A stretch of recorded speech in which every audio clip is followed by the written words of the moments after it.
The village of Eldenridge was a place forgotten by time. Tucked deep within an ancient forest, the village was surrounded by towering trees, thick with centuries of secrets, and a fog that never seemed to lift. It was a quiet place, one where the people lived simple lives. But the silence that hung over the village wasn't one of peace. It was a silence born from fear. A fear so deep, so ingrained in their bones, that it had become part of the village itself. Eldenridge had a dark history. For generations, the villagers had whispered stories about the cursed twins who once lived at the edge of town. Their names were Elara and Mira, and their legacy haunted the village long after they had vanished from sight. The story began long before the villagers of today were born, back when Eldenridge was still bustling with life and vitality. The twins were born on a cold, wind-swept night during a blood moon. The sky was crimson, and the air crackled with a strange, unnatural energy. From the moment the midwife pulled the girls into the world, she knew something was wrong. The air around them felt thick, charged with something unseen. The twins were silent at birth, their eyes wide open, staring up at the world with a knowing, unnerving gaze. They didn't cry. They didn't make a sound. Their mother, a young woman named Lena, held them close, ignoring the warning glances of the midwife. To her, they were perfect, beautiful. But the villagers, who had gathered just outside the house to witness the strange event, began to whisper. Twins born under a blood moon were bad omens, they said. A curse. The villagers had always been a superstitious lot, and the birth of Elara and Mira only deepened their fears. As the twins grew, they became inseparable. They never played with the other children, never spoke to anyone but each other. They communicated in whispers, always sharing secret looks and hushed conversations that no one else could understand. Their bond was unnervingly deep. It was as if they shared the same thoughts, the same soul. People began to avoid them, crossing the street when they saw the girls coming, their identical pale faces and long dark hair swaying in the wind. It wasn't long before strange things began happening in the village. It started small, crops that had thrived for years suddenly withered in the fields, livestock that had been healthy and strong fell ill and died without explanation. Then, children began to disappear. The first to vanish was a boy named Peter. He had been out playing in the fields one afternoon when the fog rolled in, thicker and darker than usual. By the time his mother came to call him home, there was no sign of him. The villagers searched for days, combing the forest and scouring the fields, but Peter was never found. And he wasn't the last. One by one, more children went missing. The villagers were terrified, but none dared to point fingers directly at the twins, though they all knew. The fog, the strange disappearances, it all seemed to grow worse when the twins were near. And yet, no one had the courage to confront them.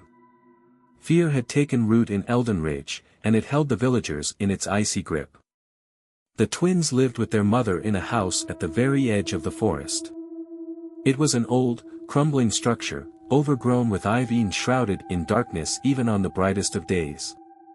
Their mother had become ill shortly after the twins were born, and as the years passed, her condition only worsened. By the time the twins were 12, she was bedridden, too weak to leave her home. Some said her illness was a punishment for bringing the cursed twins into the world. Others whispered that the twins were feeding off her life force, draining her energy bit by bit. On the night of their 15th birthday, the sky once again turned red. The blood moon hung heavy in the sky, casting an eerie light over the village. It was on this night that their mother died. The villagers claimed to hear her final scream echo through the trees, a sound so filled with terror that it sent chills down their spines. When the villagers found her body the next day, her face was frozen in an expression of pure horror, her hands clenched into tight fists, as if she had been trying to fight something unseen. The twins were nowhere to be found. For weeks, the village was on edge. No one knew what had become of Elara and Mira. Some believed they had fled into the forest, while others were convinced that they had perished along with their mother. But then, one cold autumn night, the fog rolled in thicker than ever, and the old house at the edge of the woods burst into flames. The fire roared into the sky, the flames licking at the night as the villagers gathered to watch, too afraid to go near. By the time the fire had burned itself out, nothing remained but charred ruins and ash. The bodies of the twins were never found. After the fire, the village settled into an uneasy peace. The disappearances stopped, the crops began to grow again, and the livestock returned to their normal, healthy state.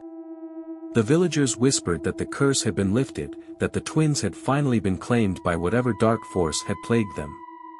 But not everyone was convinced. Years passed, and the story of the twins became legend. The village had long since moved on, though the older generation still remembered the fear that had once gripped Eldenridge. And then, after nearly 2 decades of silence, the nightmares began. It started with the children, just as it had before. They woke in the middle of the night, screaming and crying, their small bodies shaking with fear. They spoke of a girl with long, dark hair who stood at the edge of the forest, calling to them. They said she had no eyes, only dark, hollow sockets where her eyes should have been.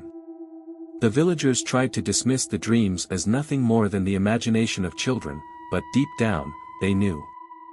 The curse had returned. The dreams grew more frequent, and soon the adults began to have them too. The fog, once a familiar presence in the village, seemed to grow darker, thicker, as if it carried the weight of the past within it. It wasn't long before the whispers began again, the old fears resurfacing like ghosts from the grave. The villagers did their best to ignore the growing unease, but everything changed when the new family arrived in Eldenridge. They were outsiders, a rarity in the secluded village. Paul and Clara had come from the city, seeking a quiet life away from the noise and chaos of urban life. With them was their 16-year-old daughter, Emily, a quiet, introspective girl who had little interest in the village or its secrets. From the moment they arrived, the villagers watched them with a mix of curiosity and suspicion. Outsiders rarely stayed long in Eldenridge, and there was something about the family, particularly Emily, that unsettled the villagers. Perhaps it was the way she carried herself, or the strange, faraway look in her eyes.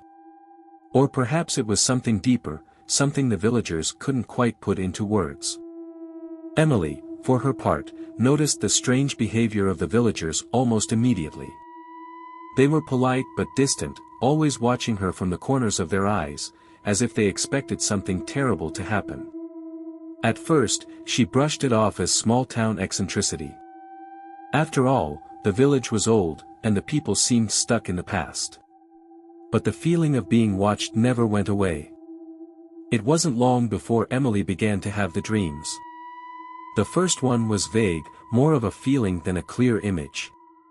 She was standing at the edge of the forest, the fog thick around her, and there was a figure in the distance, barely visible through the mist. She woke with a start, her heart pounding, but told herself it was nothing. Just a dream. But the dreams continued. Each night, they became more vivid, more real. The figure in the fog came closer and closer, until Emily could see her clearly, a girl with long, dark hair, standing perfectly still at the edge of the trees.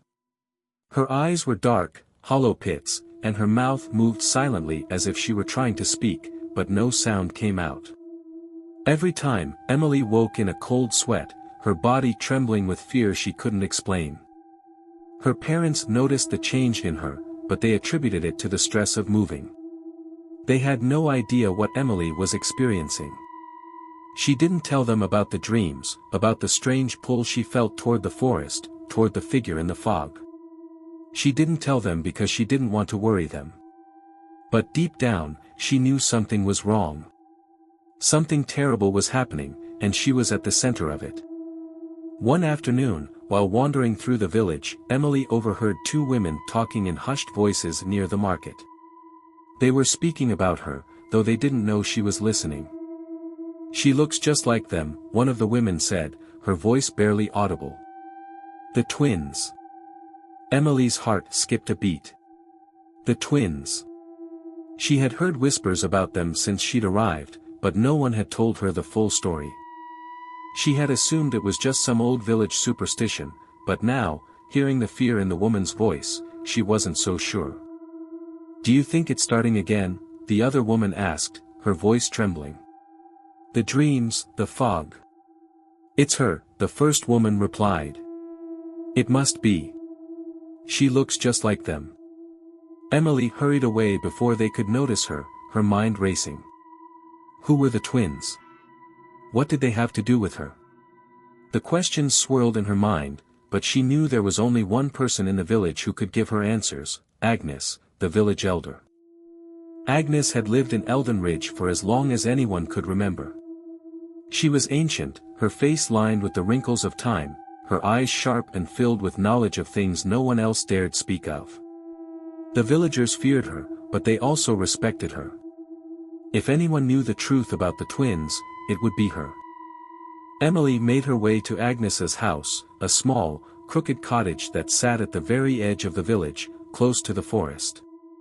The air grew colder as she approached, and the fog seemed to thicken, swirling around her feet like tendrils of mist. She hesitated at the door, her hand hovering over the knocker, but before she could summon the courage to knock, the door creaked open on its own. Agnes stood in the doorway, her eyes fixed on Emily with a look that sent a shiver down her spine. "I've been expecting you," the old woman said, her voice rough and raspy. Emily stepped inside, her heart pounding in her chest. The inside of the cottage was dimly lit, the air thick with the scent of herbs and incense. Agnes gestured for her to sit at a small wooden table, and Emily obeyed, her hands trembling as she placed them in her lap. "You want to know about the twins," Agnes said, not waiting for Emily to speak. "About Elara and Mira." Emily nodded, unable to find her voice. "They were born under a blood moon," Agnes continued, her voice low and filled with a gravity that made the hair on the back of Emily's neck stand on end. "The villagers believed they were cursed from the moment they came into this world.